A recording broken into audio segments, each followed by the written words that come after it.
प्रधानमंत्री नरेंद्र मोदी की आज से 5 दिनों की जापान यात्रा शुरू हो रही है। उप महाद्वीप के बाहर उनकी ये पहली द्विपक्षीय यात्रा है। इस यात्रा के दौरान जापान के साथ कारोबारी समझौते के साथ साथ नागरिक परमाणु करार पर भी हस्ताक्षर हो सकते हैं। यात्रा से पहले मोदी ने बयान जारी करके कहा कि भारत जापान संबंध समय की कसौटी पर खरे उतरे हैं और दोनों देश एक दूसरे से काफी कुछ सीख सकते हैं। मोदी की यात्रा के प्रति गर्मजोशी दिखाने के लिए जापान के प्रधानमंत्री शिंजो एबे क्योटो पहुंचकर खुद मोदी का स्वागत करेंगे और एक रात्रि भोज भी देंगे। दोनों नेता संयुक्त रूप से एक सार्वजनिक सभा भी संबोधित करेंगे। मोदी आज क्योटो में नेताजी सुभाष चंद्र बोस मार्ग जाएंगे और एक प्रयोगशाला में छात्रों और युवाओं से मिलेंगे। इस बीच वो क्योटो के गवर्नर से अपने संसदीय क्षेत्र वाराणसी को सुंदर और बेहतर बनाने के लिए चर्चा भी करेंगे। 31 अगस्त को क्योटो पहुंचकर पीएम मोदी टॉप लेवल बातचीत में शिरकत करेंगे। गौरतलब है कि सत्ता पर काबिज होने के बाद जापान के पीएम शिंजो एबे ने भी भारत को पहली विदेश यात्रा के लिए चुना था। जाहिर है उम्मीदें काफी हैं। मोदी के साथ इस दौरे में मुकेश अंबानी, अदानी, चंदा कोचर, किरण मजूमदार शॉ समेत कई उद्योगपतियों और अर्थशास्त्रियों का एक बड़ा प्रतिनिधिमंडल होगा।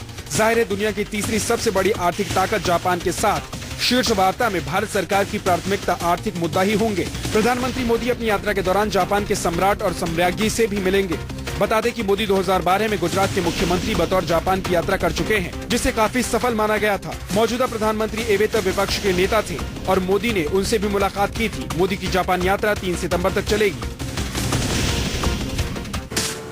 प्रधानमंत्री मोदी ने पाकिस्तान पर कड़ा प्रहार किया है। मोदी ने कहा कि भारत की कोशिशों को पाकिस्तान ने तमाशा बना दिया है। पाकिस्तान के साथ बातचीत रद्द करने पर अपनी चुप्पी तोड़ते हुए प्रधानमंत्री नरेंद्र मोदी ने शुक्रवार को कहा कि पड़ोसी देश अलगाववादी नेताओं से मुलाकात करके तमाशा बनाना चाहता था और भारत इससे निराश हुआ है। लेकिन उन्होंने कहा कि पाकिस्तान के साथ शांतिपूर्ण, मैत्रीपूर्ण और सहयोगात्मक संबंध बनाने के प्रयास जारी रहेंगे।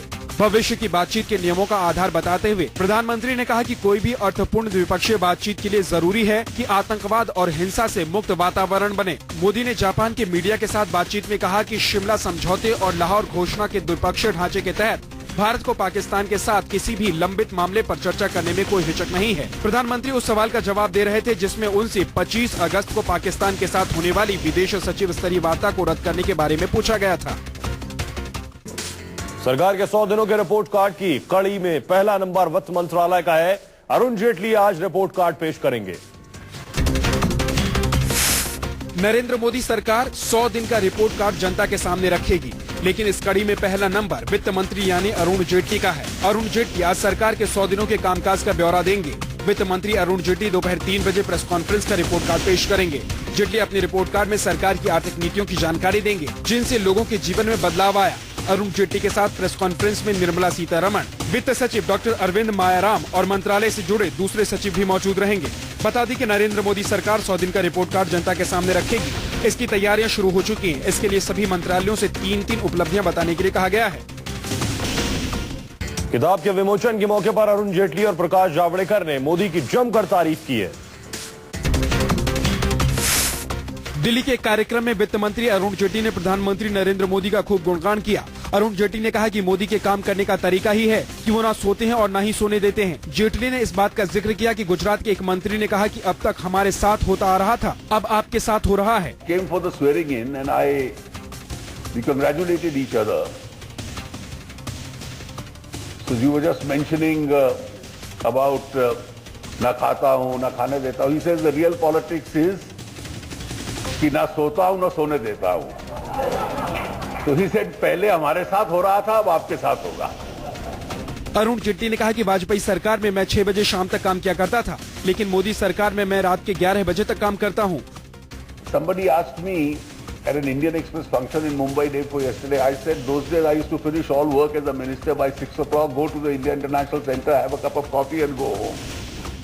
These days if you come to our offices at 9 o'clock, you'll probably see half of the ministers still sitting in their offices. That's one difference. वहीं कार्यक्रम में सूचना प्रसारण मंत्री प्रकाश जावड़ेकर ने भी मोदी की तारीफ की। प्रकाश जावड़ेकर ने कहा कि मोदी 2019 का भी प्लान कर चुके हैं और वो इसके लिए कैंपेन कर चुके हैं। प्रकाश जावड़ेकर ने कहा कि जयराम रमेश के कार्यकाल में कई फाइल पड़े थे, लेकिन आज मेरे टेबल पर एक भी फाइल नहीं है। जहां हजारों फाइलें पेंडिंग होती थी और जो मंत्रियों के घरों में महीनों तक रहती थी फाइलें और कभी कभार कुछ होने के बाद बाहर आती थी, आज मेरे टेबल पे एक भी फाइल नहीं है। ये जुनून अगर हमें दिया है तो मोदी जी ने दिया है। दरअसल Narendra Modi the game changer, आसान शब्दों में कहें तो एक ऐसा खिलाड़ी जिसने खेल का रुख बदल दिया। इसी किताब का विमोचन करने अरुण जेटली और प्रकाश जावड़ेकर पहुंचे थे। प्रधानमंत्री मोदी की जनधन योजना Guinness book of world record में दर्ज हो सकती है। प्रधानमंत्री जनधन योजना Guinness book of world record में दर्ज हो सकता है। वित्त मंत्रालय के सूत्रों के मुताबिक गिनीज बुक से जुड़े लोगों ने संपर्क किया है। दरअसल एक दिन में 1,84,28,000 इस योजना के तहत अकाउंट खोले गए थे, जो अपने आप में एक रिकॉर्ड है। इतिहास में ये पहला मौका था जब एक दिन में इतने लोगों के अकाउंट खोले गए और साथ ही आकस्मिक दुर्घटना बीमा किया गया। Guinness book of world record में यही बात शामिल हो सकती है। दरअसल प्रधानमंत्री नरेंद्र मोदी ने समाज के हर वर्ग तक वित्तीय सेवाओं और विकास के लाभों को पहुंचाने के उद्देश्य से प्रधानमंत्री जनधन योजना की गुरुवार को शुरुआत की और इस मौके पर बेसिक मोबाइल फोन पर बैंकिंग सेवाओं को राष्ट्र को समर्पित किया। प्रधानमंत्री जनधन योजना के तहत व्यापक वित्तीय समावेश का लक्ष्य हासिल करने का प्रस्ताव है। 2 चरणों वाले इस योजना का पहला चरण 15 अगस्त से 14 अगस्त 2015 तक चलेगा और इस दौरान बैंकिंग सुविधाओं तक सबकी पहुंच तय की जाएगी। भारत में आतंकियों के घुसने का खतरा मंडरा रहा है। राजस्थान सीमा के जरिए 15 संदिग्ध आतंकवादी भारत में घुसने की फिराक में है। राजस्थान सीमा के जरिए 15 संदिग्ध आतंकियों के भारत में घुसने की आशंका को देखते हुए गृह मंत्रालय ने शुक्रवार को अलर्ट जारी किया है। इसमें कहा गया है कि पाकिस्तान से 15 की संख्या में आतंकी राजस्थान सीमा पर घुसपैठ की फिराक में हैं। अलर्ट के मद्देनजर सीमा सुरक्षा बल यानी बीएसएफ ने सीमा क्षेत्रों खासकर बीकानेर, जोधपुर, बाड़मेर में गश्त बढ़ा दी है। राजस्थान पुलिस को अलर्ट किया गया है कि सीमा पर 15 आतंकी घुसपैठ की फिराक में है। इसके बाद पुलिस तुरंत हरकत में आ गई। सीमा से सटे इलाकों की पुलिस चौकियों को भी अलर्ट कर दिया गया है। बीएसएफ को पाकिस्तान की सीमा से सटे जैसलमेर, बाड़मेर और श्रीगंगा को लेकर अलर्ट कर दिया गया है। सीमा सुरक्षा बल की नफरी सीमावर्ती क्षेत्रों में बढ़ाने के साथ जवानों को पाकिस्तान की हर हरकत पर नजर रखने के निर्देश दिए गए हैं। भारतीय सीमा के नजदीक रहने वाले लोगों को हर समय आई कार्ड साथ रखने की अपील की गई है और संदिग्धों पर नजर रखने को कहा गया है। भारत पाकिस्तान के बीच फ्लैग मीटिंग के दौरान पाकिस्तान ने भारत की मिठाई लौटा दी है। भारत पाकिस्तान के बीच हुई फ्लैग मीटिंग में भारत की ओर से भेजी गई मिठाई को पाकिस्तान ने लौटा दिया। बीएसएफ के डीजी की ओर से भेजी गई मिठाई को पाकिस्तानी पक्ष ने अस्वीकार कर दिया। दरअसल भारत पाकिस्तान के बीच एक और फ्लैग मीटिंग शुक्रवार को हुई। भारत की ओर से बीएसएफ के 14 अफसर और पाकिस्तानी रेंजर्स की ओर से इतने ही अफसरों ने हिस्सा लिया। ये बैठक 3.5 घंटे चली। इसमें फैसला लिया गया कि दोनों पक्ष आगे भी ऐसी बैठकें करते रहेंगे। दरअसल बार बार संघर्ष विराम के उल्लंघन से दोनों देशों के बीच तनाव कम करने के लिए बीएसएफ और पाक रेंजर्स ने सेक्टर कमांडर लेवल पर फ्लैग मीटिंग का फैसला किया था। बीएसएफ और पाक रेंजर्स के बीच अंतर्राष्ट्रीय सीमा के पास स्थित आरएसपुरा के सुचेतगढ़ अग्रिम क्षेत्र में ऑक्फ्राई बॉर्डर आउटपोस्ट पर सेक्टर कमांडर की फ्लैग मीटिंग हुई। सीज फायर के उल्लंघन पर चर्चा के लिए ये तीसरी फ्लैग मीटिंग थी। इससे पहले बीएसएफ ने गुरुवार को पाक रेंजर्स के साथ कमांडेंट लेवल पर फ्लैग मीटिंग की थी। ये बैठक अंतर्राष्ट्रीय सीमा पर जम्मू कश्मीर के सांबा सेक्टर में हुई थी। इसमें दोनों पक्षों ने संघर्ष विराम का सम्मान किए जाने पर जोर दिया था। राजस्थान की मुख्यमंत्री वसुंधरा राजे आज सड़क निर्माण से जुड़ी कंपनियों के निवेशकों के सम्मेलन का उद्घाटन करेंगी।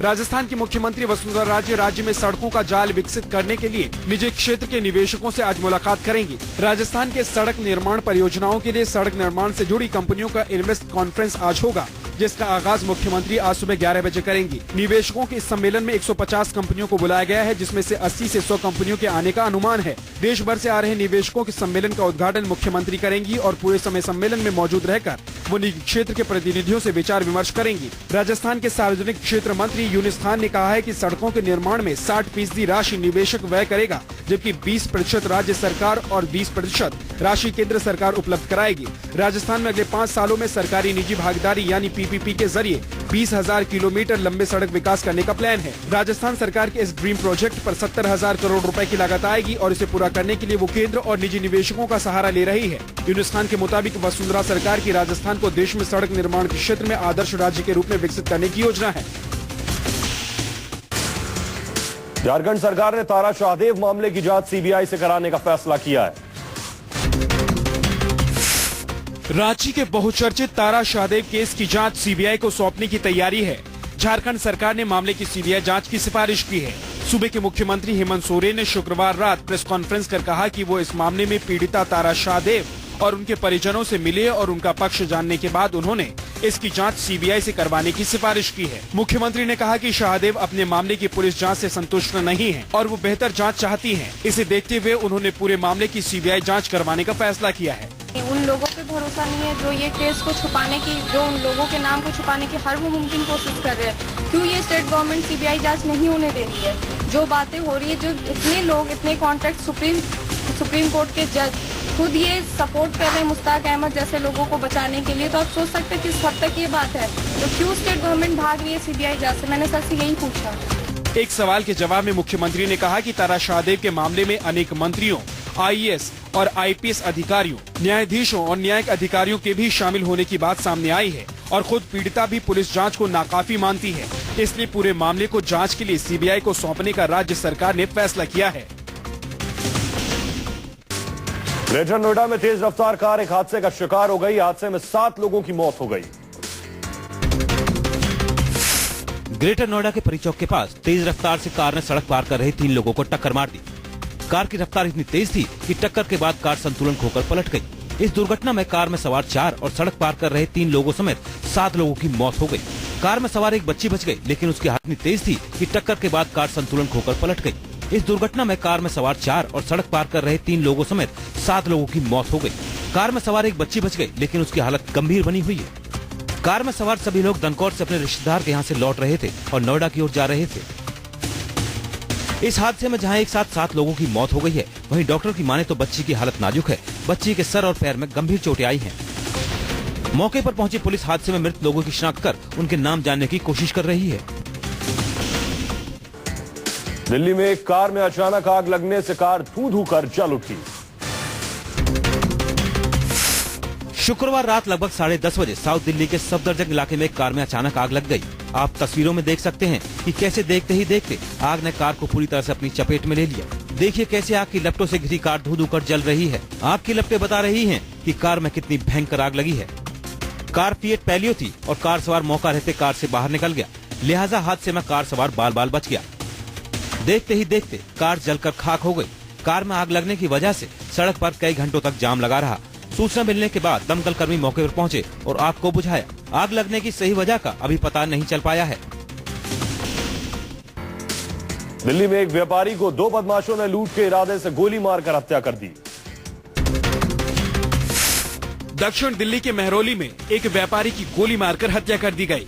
मेहरौली के शमसी तालाब के पास 2 बदमाशों ने व्यापारी को पहले गोली मारी और फिर उसके पास से लाखों रुपए और लैपटॉप लेकर फरार हो गए। व्यापारी का नाम ग्रीश चंद्र अग्रवाल है। मेहरौली में ग्रीश चंद्र सीमेंट और सरिया का व्यापार किया करते थे और ये वसंत कुंज इलाके में रहते थे। शुक्रवार की शाम ग्रीश चंद्र अग्रवाल ऑफिस बंद कर अकेले कार से अपने घर वसंत कुंज निकले थे।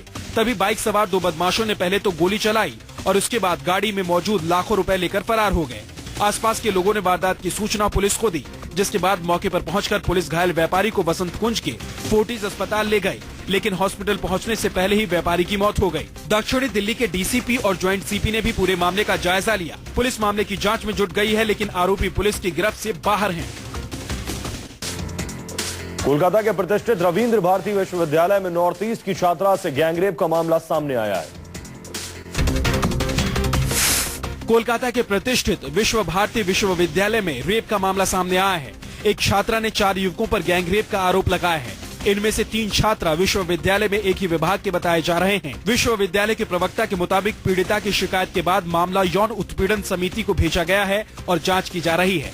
जानकारी के मुताबिक सामूहिक दुष्कर्म का शिकार हुई छात्रा को सोमवार पियर्स मेमोरियल अस्पताल में इलाज के लिए भर्ती कराया गया था और तब तक मामले का खुलासा भी नहीं हुआ था। छात्रा को अस्पताल से 26 अगस्त को छुट्टी दे दी गई। एक छात्र के मुताबिक नॉर्थ ईस्ट के रहने वाले आरोपी छात्र यूनिवर्सिटी के पास ही लड़की को घर दिलाने में मदद करने के बहाने साथ लेकर गए थे। चारों आरोपियों ने पहले छात्रा के साथ सामूहिक दुष्कर्म किया, फिर ब्लैकमेलिंग के मकसद से वीडियो भी बना लिया। इतना ही नहीं, पीड़िता ने बताया कि उसे एक कमरे में जाने के लिए मजबूर किया गया और बारी बारी से उसके साथ दुष्कर्म की घटना को अंजाम दिया गया। अमरोहा में एक तांत्रिक